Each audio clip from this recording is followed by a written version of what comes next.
What's good with it, y'all? It's Coffee tapping back in, man, in the good old YouTube prison sector, a community that I don't know if it's as popular as it used to be, as I don't tap into it the same way that I used to, but people always seem to be intrigued with it. You know, it's interesting what it's really like behind them bars and seeing individuals transition, from being in prison back into normal society. And there's a lot of cats that have made a serious bag and changed their life for the better off. It's dope, man. And let's not front neither. It's always got a lot of drama and fluggery, like a lot of communities do. I mean, that's just human nature. People bump heads, go at each other, but we know controversy sells. People love the controversy.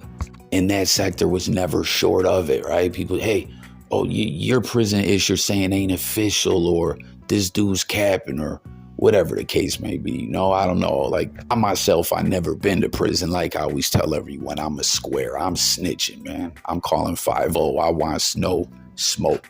I'm just observing the content and talking. What can I say? I'm a nerd. Y'all can have that.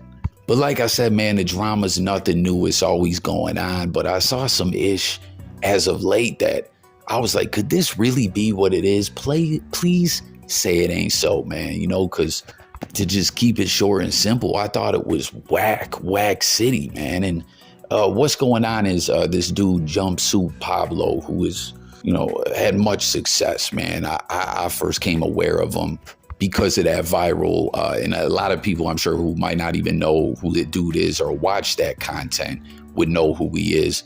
If someone was saying, you ever seen that video where there was that white dude and, he was on the internet talking all reckless. He took over a black prison gang and, he got called out for it. And he ended up getting kidnapped, getting his teeth knocked out, getting busted open, leaking the highway and all that. Like, that shit was crazy viral, man. I think World Star posted it. It was everywhere, man. And then I saw some time later, the YouTube streets had him on for a proper interview. And I think I was painting my new house or something, and it came on, through my algorithm. I had the blue tizzies on and just listened. And it was intriguing, man. Like, this dude is really, he's really something, man, when it comes to the content. Because when he was breaking it all down and busting it all down, I was like, yeah, man, if anyone couldn't tell that that was a performance piece, like that was art, that was acting, that was scripted, that was a joke,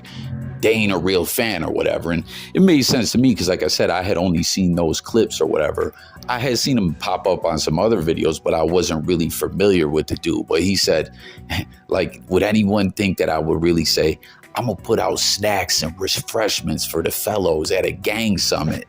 That cracked me to fuck up. And I was like, yeah, that did seem a bit odd when I did see that thing going viral. I think I seen Milk 74 reacted to it way back then. But yeah, let's put out snacks and refreshments, man. Make sure they're low fat and low sugar too for the gang summit, you heard?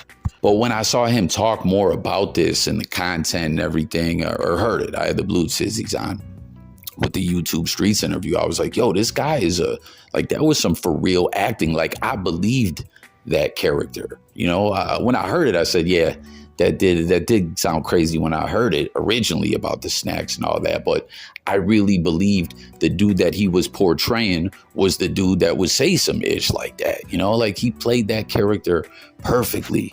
Like, real talk, does anyone else feel like that his acting was on point?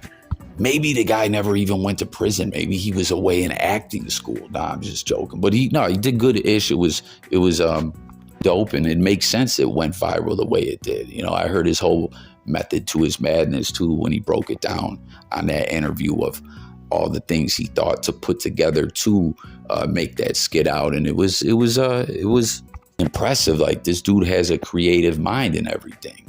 Now, in this interview, I also heard some ish being mentioned about him and Penino, good old Penino, off the ugly corner down there in Pompano, had some beef. And I was like, oh man, Penino, still at it, still beefing, right? Because back when I was really watching a lot of this prison ish, the Penino Milk 74 war, the mayonnaise mayhem, it was in full-blown chaos mode, man. Like, the tension was so thick, you could cut it with a knife. There was people pulling up in different hoods out there on the West Coast.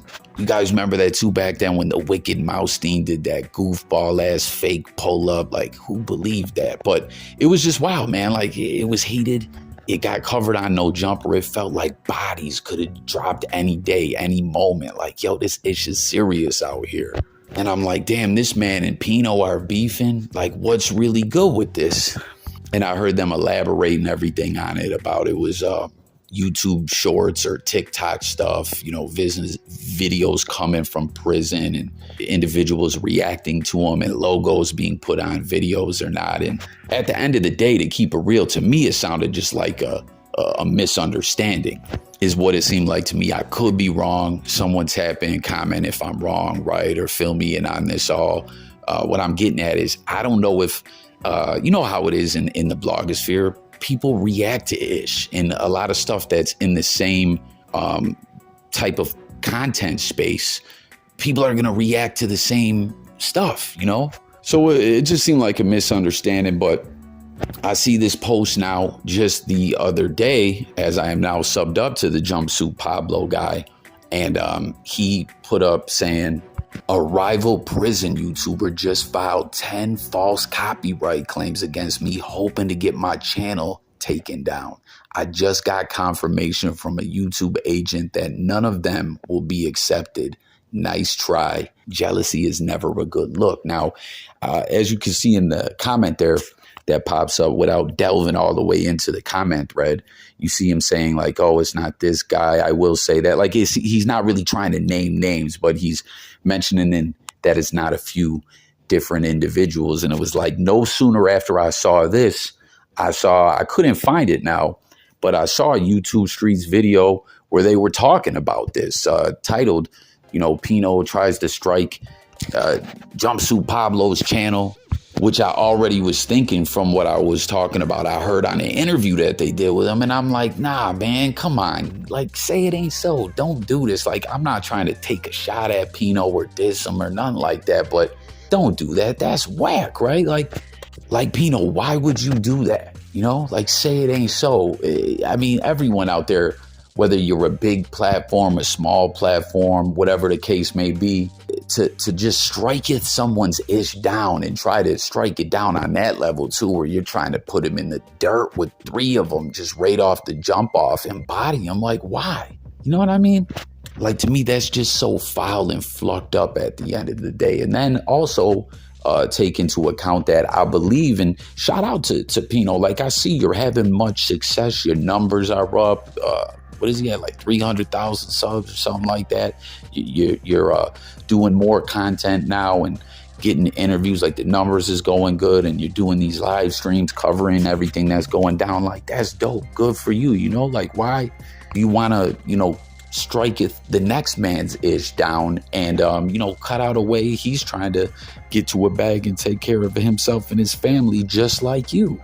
And then you add into account that I believe this is the way it went down, because like I said, I haven't been tapped back into everything as I was before. But shorts, I think, is a big way that Penino's numbers jumped up the way they did, right? Like, correct me if I'm wrong, everyone. Jump in the comments, but let me know if the way I'm laying it out is correctly. Penino, I started seeing having shorts that were just strictly these, you know, little 1 minute or however under a minute clips coming from prison videos, you know, where he would title them, bro, Bill's food in prison, bro, tweaking and geeking off that K2 and ish like that. And they just caught in that shorts algorithm and went ham and ran the numbers up. And a lot of people were clicking that subscribe button, which ran your subs up. And then, you know, in turn helped you, you know, to get a larger reach, period. And then now you're consistently making all this news content and just more or less having a podcast type ish going down, and it's doing great. And it all came up off those shorts. So I just can't understand why we'll want to do it to this guy. You know, like, shorts helped you get where you are. This guy is just reacting to ish or doing what he does. And then on top of it, if I'm not mistaken, and again, correct me if I'm wrong, a lot of this commentary, I'm asking people to fill me in on the blank spots. Like I said, man, I haven't really been tapped into the internet, the blogosphere, by the way I used to be in almost a solid 18 months, where I'm well aware of everything going on. You know what I mean? Life got hectic, and there's a lot that I missed, especially in the whole prison sector. But I don't believe anyone, because when it comes to content, fair use, you know, there's gray areas. It's kind of a complex discussion and whatnot. But fair use is a real thing. You know, like fair use is held like a lot of reactors, which in itself is a great type style genre of content that we all love. I just mentioned Milk 7-4 a little while ago. He did his thing with his reactions. There's a ton of reactors out there. Although Ish done got crazy for Milk, man. I still can't believe he went back to no jumper, but it is what it is. But basically, you know, my point, as I'm talking in circles a bit, the way that I do, you know what I'm saying? That's how coffee talks or whatever. Fair use is a real thing. And when Pino's doing these streams and everything, he's reacting to things and playing other content, you know? So if this is really what it is, I would hope that either these dudes can come together and squash it. As when it comes to their beef side of things, I really don't know. I just know a bit of what I heard on that interview. But it's like both these dudes are just trying to eat and being successful. And it's like, why the beef, you know? Don't do that. That's whack, man. And like I said, Pino's numbers are up. He's doing what he does and all that. And again, good for him, good for the other guy. They're both successful. I'm never a hating ass dude. I'll even like to see a individual that I ain't even really cool with have success or whatever. You know, I'm not the type to want to see people do bad, right? Unless you're some kind of wicked demon or something like that. That's a whole nother story. Like, Pino, you had quite the journey on this YouTube platform, and you could have been turning up way back when, man. You know, like Pino sometimes can be the kind of dude that can let a lot of things get to him. And, you know, to me, that's my feelings. Like, you can't let Ish go sometimes. And like way back when you were on No Jumper, after you did that interview back then, you could have been running it up with the numbers and everything. But I could tell sometimes, I didn't originally, as I was covering a lot of the Ish that went on back then, but I started realizing more and more, like a lot of this Ish seems to get to Pino. You feel me? Like you could have had that success then, you're having it now, and more or less, don't get mad, get focused. Fluck all the drama and bullshit. And you know, like, I'm sure people have seen this same story play out a million times over in all different sectors of YouTube. People start beefing, going at each other, and a lot of times the strikes come out. And I mean, it's a good thing that the YT system didn't allow it to happen, as there was a point in time where they were weak with the way they enforced a lot of that. They were letting people make up fake ones and all kinds of fluggery. You know, there was a real goofy ass rapper that would go around striking everyone's Ish down, whether he had a legitimate claim to it or not. If anything that he just wanted scrubbed from the internet, he was strike. It was weird. It was like he had some kind of YouTube connect, like the feds or something, where they would do Ish for him. Like, I don't know, his trick girlfriend, this rapper's a buster, y'all, but like his trick girlfriend must have been topping off some executives on the regular at their beck and call or something, the way they were looking out for the dude. And since then, a lot of that Ish don't fly. I think they changed some of the policies and the way they do it up. So good for them. But I'm just hoping that cooler heads prevail. Maybe the beef squashed. Again, everyone comment, I'm not familiar all the way with the whole beef. Like, if there really is a beef or more than just these little viral prison videos, and or it goes beyond that or what. But yeah, man, trying to cut someone's lifeline or stream that, like, their blessings, you know, like, don't want to get blessed yourself and then X out the next man's blessings. That's just not righteous. But I don't know. That's all I got. Just seen this Ish going down. Wanted to talk about it. And again, individuals, tap in, share your thoughts, fill me in on Ish that I'm missing. Like, can it really just be over some prison videos? You know, can it be just that simple? That's what it is. But like I said at the beginning, controversy sells, and the prison sector just never seems to have any lack of that. But when it comes to individuals trying to X each other out, like, that's whack. You know, if you want to beef in a way that helps, you know, as it's all about the momentum, good momentum, bad momentum, you know, you need that momentum. But a way to do it that way is when individuals are going back and forth and, you know, each other's hearing, people are tuning into what each individual is saying, not trying to X them out. Don't do that, man. But thanks for watching. If y'all made it this far, hit them buttons and I'm gone.